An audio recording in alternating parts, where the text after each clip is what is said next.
சொல்லுமா. Hi friends. இன்னைக்கு வந்து பார்த்தீங்கன்னா நானும் குட்டி பொண்ணு தான் ஃப்ரெண்ட்ஸ் விளாக் எடுக்கிறோம். பேபி வந்து ஒரு வேலையை வெளியே போயிட்டாரு. ஸோ இன்னைக்கு மார்னிங் ரொட்டீன் தான் பார்க்கலாம் ஃப்ரெண்ட்ஸ். பார்க்கலாமா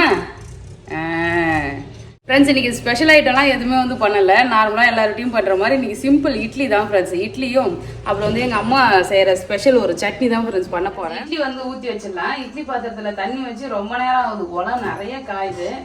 அப்படியே வந்து பார்த்தீங்கன்னா இட்லி ஊற்றி வச்சிடலாம் ஃப்ரெண்ட்ஸ். இட்லி வரதுக்காட்டி நம்ம சட்னி ஈஸியாக ரெடி பண்ணிடலாம்.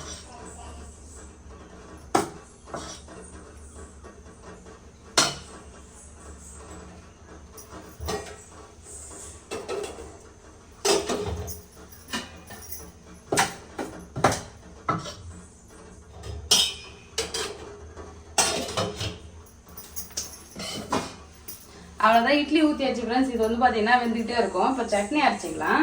சட்னிக்கு ஒரு வெங்காயம் ஒரு தக்காளி தான் ஃப்ரெண்ட்ஸ் எடுத்துருக்கேன். 2 பேருக்கு தான் வந்து பார்த்தீங்கன்னா சட்னி அரைக்கிறோம். குட்டி பொண்ணு வந்து பார்த்தீங்கன்னா தேங்காய் சட்னி தான் விரும்பி சாப்பிடுவோம். அது செய்யும் போது சட்னி கேட்டு அந்த சட்னி மட்டுமே வந்து விரும்பி சாப்பிட்டுட்டு இருப்பா. ஆனால் தக்காளி சட்னி இது மாதிரி வேற சட்னி தான் பண்ணேன்னா அந்த அளவுக்கு சட்னி வந்து விரும்ப மாட்டா. சாம்பார் அவளுக்கு ரொம்ப பிடிக்கும். இன்னைக்கு சிம்பிளாக பண்ணுறதுனால வந்து பார்த்தீங்கன்னா சட்னி தான் ஃப்ரெண்ட்ஸ் ரெடி பண்ண போகிறேன்.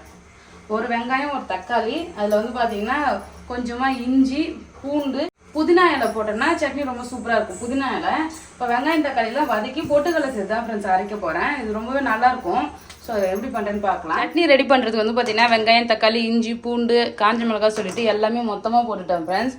இது தனித்தனியாக அரைச்சி செய்கிறத விட இது மாதிரி ஒன்றா போட்டு செஞ்சாலே ரொம்ப நல்லாயிருக்கும். தக்காளி சட்னினா தனித்தனியாக அரைச்சிக்கலாம்.